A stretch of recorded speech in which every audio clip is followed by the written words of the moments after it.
So you think that they're, you know, it's not a health thing that everybody's concerned about? It's just, you know, your appearance. Some people are concerned with health, but they shouldn't be. But other people, it's more the other thing you said. More the other thing, they think you should be a lean, mean fighting machine. Yeah. And because, you know, society, you know, things like you see on television, you know, the models and things that they use in commercials and stuff, you know, they have this false perception of body shapes. Exactly. You know, because everybody's not going to be thin. They need to cut that out. Okay, but don't you think that you deserved to be healthy? I could be big and healthy. That's true. But have you seen a doctor? Have you gone to the doctors? I don't have insurance. Well, maybe that's where we can start. That will be the first place we can start. We can try to figure out how we can get you some insurance. So then that you can have the exams and we can get the facts. And then we can move from there. How does that sound? Then we figure out what this dang murmur is. Okay, so you're having cardiac issues also? Yes. So I guess the main thing the first thing we'll concentrate on is how we can get you some insurance. Because I can't really exercise without thinking about how many kids my age drop dead on the field or on the basketball court because they got a murmur, and so I'm always thinking about that. Oh, really? Especially when I played football or when I was doing, you know, little minor exercise stuff. That was always in the back of my head. Okay.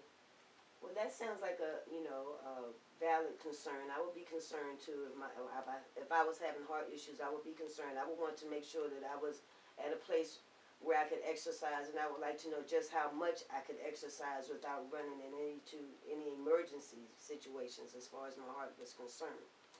At the same time, I know for myself, I can use certain things for excuses not to even try. Do you see yourself at times using that as an excuse not to even try? Well, less of an excuse, more of a constant fear. Because I don't want to just, I'm working out all day, all from working out. I don't want to run into that. So I guess, I don't know. Okay, as the last doctor appointment you did have, were there any suggestions made as to what you could do to start becoming healthier physically?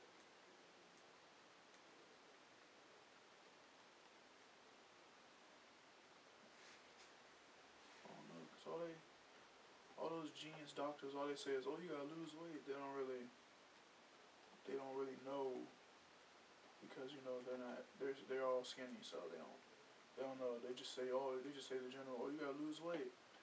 And I'll be sitting there like, okay, that's great, but how would you suggest I do that? And, you know, they don't, because they're all dumb. They don't know what to talk. They're all big person dumb. They have no knowledge of what to do, I guess. They all make the same general suggestion. That you need to lose weight. Yeah, they don't go into detail. Do you ask them? Can I get some suggestions as to how I should begin and what areas I should concentrate on? Do you get involved in your health care? Did you get involved when the doctors were saying, okay, well, you need to lose such and such? Did you ask questions, make inquiries? No. And that is because they should do that. But they're talking about your health. It's your health. Don't you think you should take some responsibility? Wouldn't it be good if you took some responsibility and engaged in a plan to get you to a point where you would feel comfortable with exercise and possibly changing your diet and stuff? there are lots of programs and support groups out there that can help you get through, especially the diet part, and even possibly exercise. So, Jonathan, being that we're going to begin with trying to get you some insurance, and you understand that your weight is seen as a problem, not just by your friends but also by the doctors. What is the first thing you can do to get the ball rolling? Burn down social services. Wow. If I didn't see that you were laughing and burning down social services is not an option. You know, that would just bring more problems on you. You know, you get incarcerated. Then you'd have to deal with all those folks who probably have a lot of negativity going on in the jail system. And that definitely, I don't think that's going to help your self-esteem, do you? Okay, so other than burning down social services, what is the first step you think we can take to get you some health insurance? Go sit in social services. Go sit in social services. For 30 years.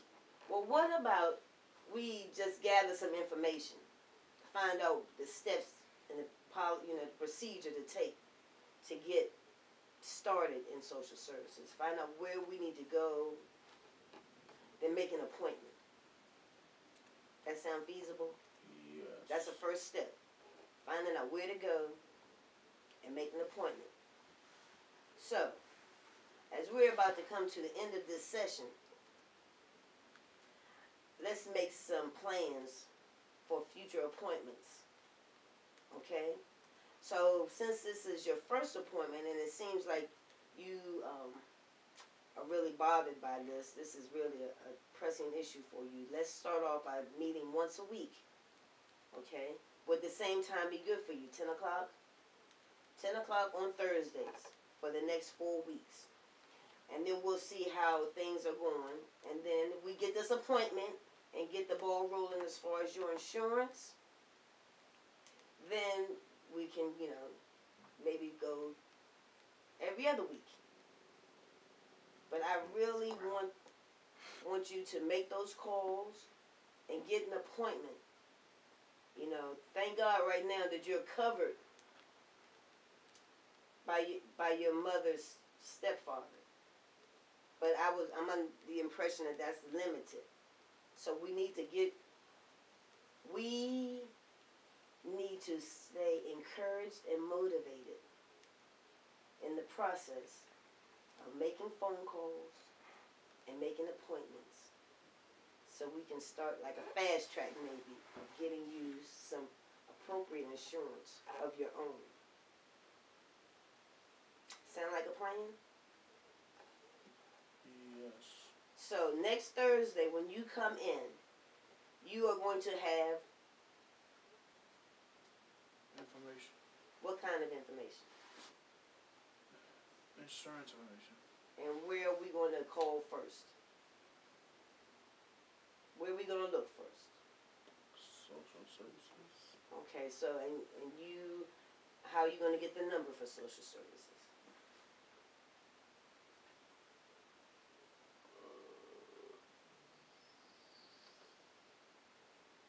I don't know. How am I gonna get the number? Well, you have a computer, don't you? Oh yeah. So you can go on the computer and search for the information, and I'm sure they'll have a phone number, and then you can proceed from there. And after you call social services, you're going to do what? Set up an appointment. Set up an appointment. Now, will you have support at home, somebody that will be able to go with you? Hopefully. Hopefully. Okay. And would that person be your grandmother? I doubt it. You doubt it? Well, who else in your family would be able to help you get to social services? My dad, probably. Your father? Oh, okay. But that sounds like a plan. So the plan is get online, find out the closest office to you, call them, make an appointment, and ask your father to make himself available to get you to that appointment. So when we meet next week, you will have all that information. Okay, Jonathan. I truly believe that this is a great start, and I look forward to seeing you again next Thursday, 10 o'clock. Okay?